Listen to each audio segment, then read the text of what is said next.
세상엔 정말 많은 범죄가 일어나는 것 같습니다. 오늘 다룰 사건 역시 그러한데 채널을 운영하던 초반쯤에 다뤘던 영상으로 아마 못 보신 분들도 많으실 것 같습니다. 이 사건 역시 사람이 얼마나 잔혹할 수 있는지를 잘 보여준 일명 위치타 대학살 사건이라 이름 붙은 사건입니다. 2002년 12월 15일 캔자스주 위치타. 영하의 정말 추운 겨울이었습니다. 이 날씨에 머리에서 피를 흘리는 한 여성이 벌거벗은 채 비틀비틀 빛을 쫓아 걷다 한 집의 문을 두드렸습니다. 집주인이 문을 열었고 그녀의 모습에 당황하는 것도 잠시, 그 여성은 죽기 전에 내 이야기를 들려주고 싶다며 입을 엽니다. 집주인은 서둘러 911에 신고를 했고 여성은 전화기를 뺏어들곤 자신에게 일어난 일들을 설명합니다.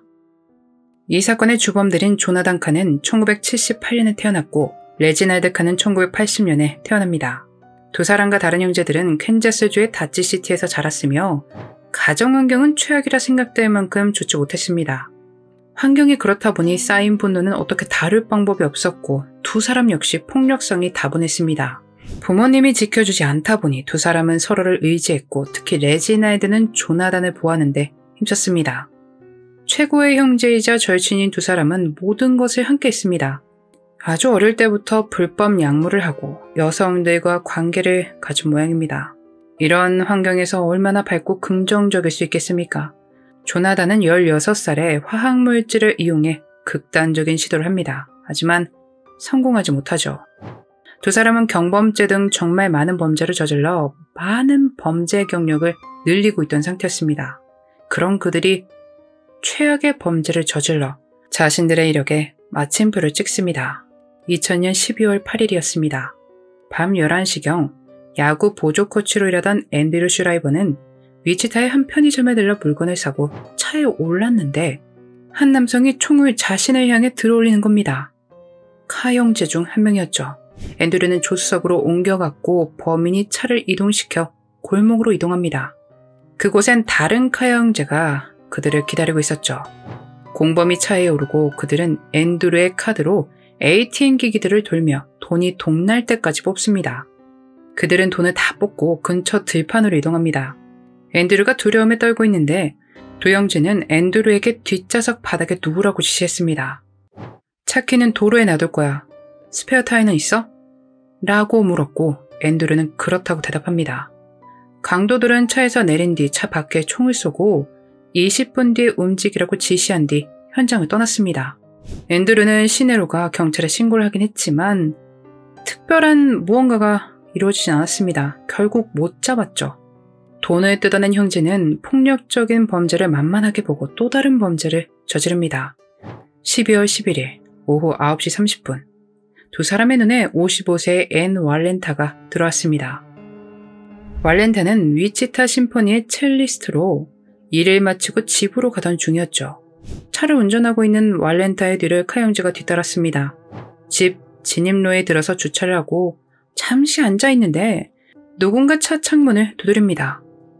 창문을 내리자 카 형제 중 한 명이 총을 들이밀었습니다. 왈렌타는 당황했고 차를 움직이려 했죠. 후진을 하긴 했지만 결국 멈춰섰습니다. 남자는 세 발의 총을 쐈고 이것은 유리창을 관통해 왈렌타가 맞게 됩니다. 이 소란에 이웃들이 911에 신고를 했고 경찰이 출동하지만 범인을 추정할 만한 증거를 발견하지 못합니다.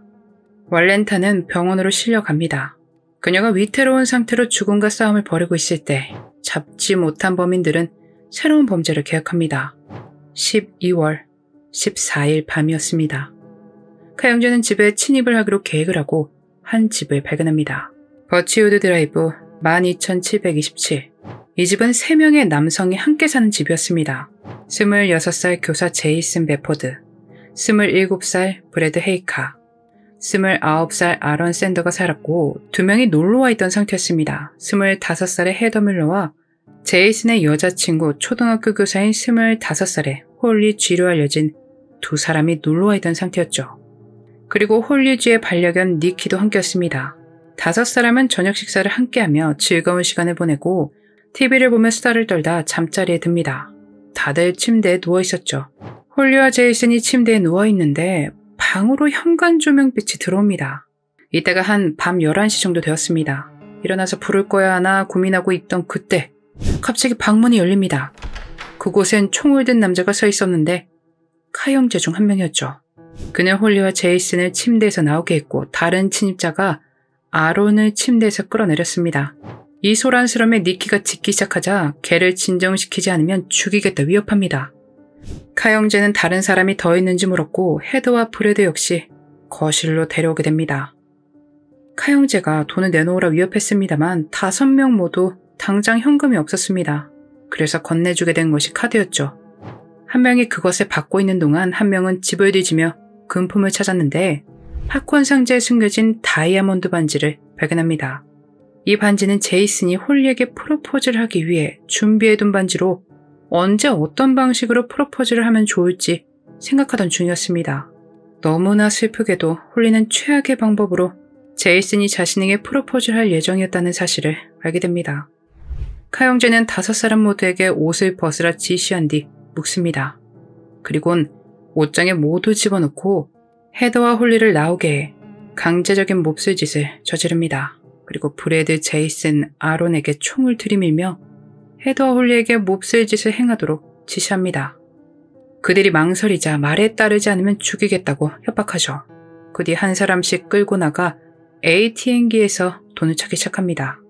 모든 돈을 뽑아낸 카 형제는 5명을 제이슨의 차에 태우고 축구장의 스트라이커 스포츠 콤플렉스로 향했습니다. 그곳에 도착하자 카 형제는 5명을 차에서 내리게 합니다. 일렬로 앉히고 5사람 모두에게 총을 쏴 살해합니다. 그리고 그들 위로 차를 몰고 현장을 떠났습니다. 모두들 숨을 거두고 있었지만 홀리가 살아남았습니다. 머리에 착용하고 있던 머리핀에 총알이 스치고 머리 옆면을 스치며 두개골이 골절되기만 하고 살아남은 것입니다. 그녀는 기절해 있다가 범인들이 떠나기 전에 정신이 들었고 카 형제가 하는 대화를 가만히 듣다가 그들이 떠나자 제이슨의 상처를 지혈한 뒤 자리에서 일어났습니다. 정말 추운 겨울 날씨였습니다. 옷도 신발도 없었지만 그녀는 걸었습니다. 이 모든 것을 알리기 위해서였죠. 불빛을 따라 걷고 걸어서 집을 찾아냈고 그 집의 문을 두드려 이 사건의 전말이 드러나게 됩니다. 그녀는 자신의 상태가 심각하다는 것을 알기 때문에 언제 죽을지 모른다고 판단했고 9.11에 최대한 많은 것을 전달하기 위해 노력했습니다. 다른 4명이 있는 곳으로 구급대가 출동했지만 안타깝게도 4사람은 구할 수 없었습니다. 반려견 니키도 구할 수 없었죠. 이 2 강도가 집으로 돌아와 니키까지 살해한 것입니다. 이 사건은 사람들에게 알려졌고 그렇게 위치타 대학살 사건으로 불리우게 됩니다. 경찰의 수사는 신속하게 이루어졌고 인상착의가 일치하는 남성 한 명을 체포하며 수사의 급물살을 탑니다. 체포된 사람은 레지날드 카. 레지날드는 헤더 뮬러의 시계와 제이슨의 주유카드를 가지고 있었습니다. 또한 지갑에 $1,000로 보이는 현금도 소지하고 있었습니다. 빼박인 거죠. 이 살인사건의 범인이 체포됐다며 레지널드의 뉴스가 보도됐고 바로 경찰에 제보 전화가 걸려옵니다. 조나단 카의 친구로 조나단이 지금 이 친구 집에 머물고 있던 상태였습니다. 이 친구는 뉴스를 보다 사건을 접하게 됐고 조나단을 신고하게 된 것이죠. 그렇게 조나단 역시 바로 체포됩니다. 경찰은 이 2사람이 돈 때문에 범죄를 저질렀을 것이라고 추측했습니다. 사건을 조사하다 보니 앤드류 사건과 왈렌타의 사건도 2사람의 소행인 것이 밝혀집니다. 총알의 탄피를 검사하다 왈렌타의 사건에서 발견한 것과 앤드류의 바퀴에서 발견된 것이 일치한다는 것을 확인한 것입니다. 왈렌타는 위독한 상태였지만 레지널드를 범인으로 지목했습니다. 그리고 1월 결국 숨을 거두고 맙니다. 조나단의 DNA가 홀리의 집 카펫에서 발견되었으며 홀리에게서 채취한 DNA 역시 일치했고 레지널드에게선 헤더의 혈흔이 발견되며 카 형제가 사건의 범인이라는 것이 확실시됐죠. 2사람의 변호인은 카 형제의 다른 형제들이 벌인 범죄다 라고 주장했지만 다른 형제들에겐 알리바이가 있었기에 이 시도는 실패합니다. 최종적으로 레지널드와 조나단에게 1급 살인 1건, 살인 4건, 강도, 남성, 여성에게 행한 강제적 몹쓸짓, 납치, 동물 학대 등을 포함한 113건의 혐의를 받고 사형이 내려집니다. 수많은 항소가 이어졌지만 캔자스주 법무장관은 고등법원의 결정으로 카 형제가 더 이상 사형 선고에 대해 직접 항소할 수 없다고 결론 내립니다. 현재 캔자스에는 9명의 사형수가 있지만 누구에게도 처형이 내려지지 않은 상태라고 하네요.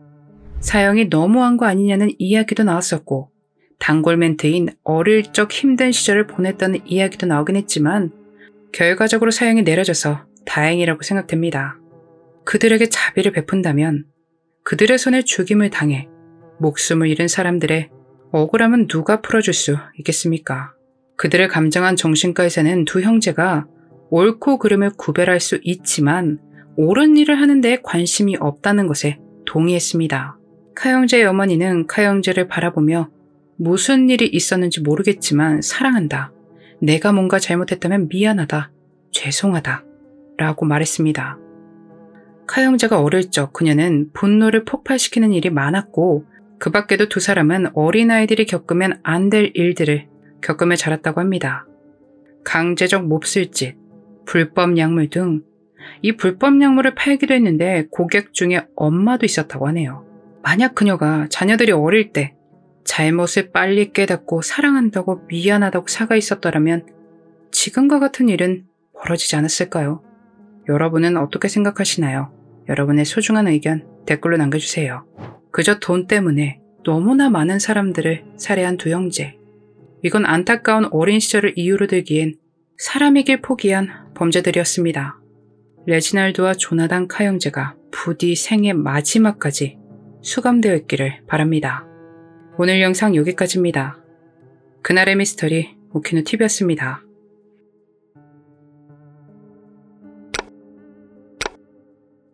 마지막까지 시청해주셔서 감사합니다. 좋아요와 구독은 저에게 큰 힘을 줍니다.